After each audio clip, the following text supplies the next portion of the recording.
morning children and dear parents. LKG के हिंदी की class में आप सभी का स्वागत है। बच्चों, आप लोगों को कविता सुनना पसंद है ना? आइए आज की क्लास में हम लोग कविता सीखेंगे। कविता सीखने से पहले मैं आपको एक चित्र दिखाऊंगी। आप लोग बताइए कि वो क्या का चित्र है। ये देखिए, ये क्या का चित्र नजर आ रहा है आपको? ये सूरज का चित्र है। और बच्चों, जब हम लोग सुबह उठते हैं तो कैसे पता चलता है कि सुबह हो गई है? सूरज को देखकर पता चलता है कि सुबह हो गई है, क्योंकि सूरज की किरणें हमारे आसपास उजाला लाती है, जिससे हम लोग समझ जाते हैं कि सवेरा हो गया है।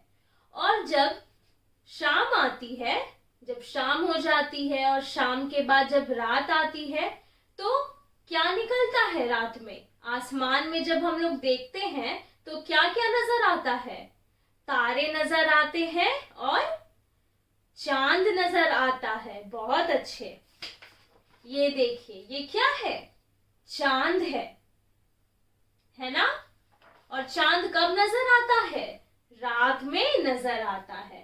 और बच्चों, ये बताइए कि छोटे बच्चे चांद को क्या कहते हैं? चंदा मामा। तो बच्चों, आइए हम लोग आज जो कविता सीखने जा रहे हैं उसका नाम है चंदा मामा।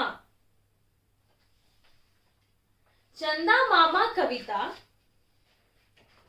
आपके पूजा गीतमाला पुस्तक में दिया हुआ है।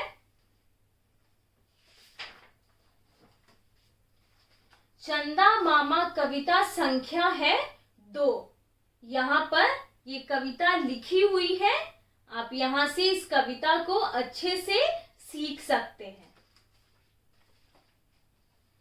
बच्चों, बोर्ड पर ध्यान दीजिए। यहाँ पर मैंने कविता को लिखा है। ध्यान से पहले आप लोग सुनिए। चंदा मामा, चंदा मामा क्या बतलाऊं, कैसे पास तुम्हारे आऊं, रोज सोचता हूं यदि होते पंख पखेरु जैसे तोते, सारी दुनिया छोड़ यहाँ की, उड़कर करता सैर वहां की। अच्छी लगी ना कविता? आइए आप लोग मेरे साथ साथ ही कविता बोलिए। चंदा मामा, चंदा मामा क्या बतलाऊं, कैसे पास तुम्हारे आऊं, रोज सोचता हूं यदि होते पंख पखेरु जैसे तोते, सारी दुनिया छोड़ यहाँ की, उड़कर करता सैर वहां की। है ना बच्चों? तो कैसी लगी ये कविता? अच्छी है ना? बच्चों, जब आप ये पुस्तक खोलेंगे तो यहाँ पर ये कविता लिखी हुई है और इस कविता के बगल में आपको नजर आएगा कि एक बच्चा खड़ा है जो कि आसमान में चांद को देखता हुआ सोच रहा है। तो आज हम लोग इसी बच्चे के बारे में जानेंगे कि ये चंदा मामा को देखकर क्या सोचता है। सबसे पहली लाइन यहाँ लिखा है, चंदा मामा क्या बतलाऊं।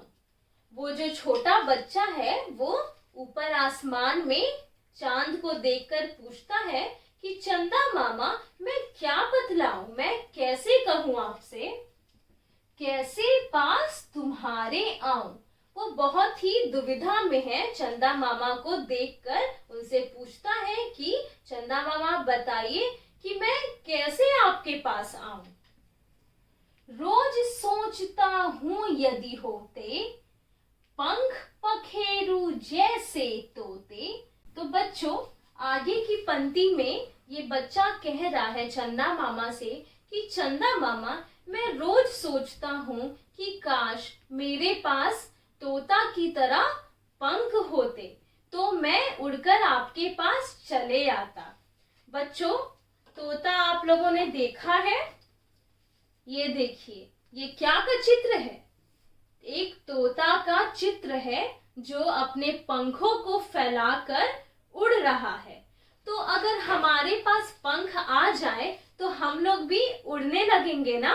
तो यही छोटा बच्चा ये सोचता हुआ चंदा मामा से कहता है। आगे की पंक्ति में लिखा है, सारी दुनिया छोड़ यहाँ की, उड़कर करता सैर वहां की। ये बच्चा आगे कहता है कि अगर मेरे पास पंख होते तोतों की तरह तो मैं ये दुनिया छोड़कर आपके पास ऊपर आ जाता और आपकी दुनिया की सैर करता। समझ में आया ये कविता? आइए एक बार मैं फिर से इसे पढ़कर सुनाती हूँ। ध्यान से सुनिए, इससे आप लोग और अच्छे से समझ जाएंगे। चंदा मामा क्या बतलाऊं, कैसे पास तुम्हारे आऊं, रोज सोचता हूँ यदि होते पंख पखेरू जैसे तोते, सारी दुनिया छोड़ यहाँ की, उड़कर करता सैर वहां की।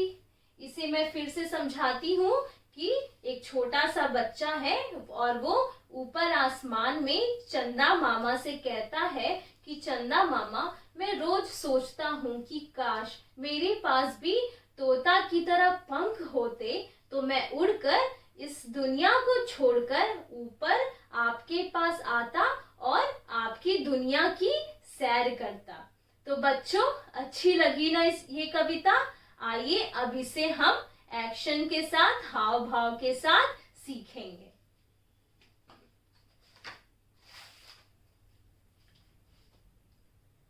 चंदा मामा क्या बतलाऊं, कैसे पास तुम्हारे आऊं, रोज सोचता हूँ यदि होते पंख पखेरू जैसे तोते, सारी दुनिया छोड़ यहाँ की, उड़कर करता सैर वहां की। तो बच्चों अच्छी लगी ना ये कविता? आपको भी ऐसे ही ये कविता सीखनी है। और कैसे सीखनी है? सिर्फ याद नहीं करना है, आप लोगों को बोल बोल कर हाव भाव के साथ, एक्शन के साथ ये कविता को सीखना है और समझना है। Thank you.